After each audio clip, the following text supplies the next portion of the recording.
أن عالما جزائريا له بصمة بارزة في التكنولوجيا التي نستعملها كل يوم. أول اختراع تاعي أنني لقيت الحل كيفاش نستعمل أشعة الليزر باش ننحت في الرأس تاع الديسك دور. التليفون هذا بورتابل تاع الموبيل كيما يسموه، باش يغزى على العالم بأسره لازم الحجم تاعو صغار. الأول برودوي خدمناه هذا قبل كان كبير، دوكا رجعناه صغير خلاص. أي واحد يخدم تليفون بورتابل إلا ويرسل لك الشركة هذه تسرح. بعنا حوالي أكثر من 250 مليار تشيب مستعملين هذه التكنولوجيا.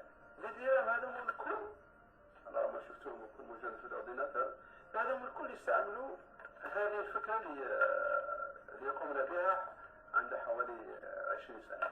الاختراعات ما بين ديبوزي منها واللي مازال ما خرجوش أكثر من 1000 اختراع.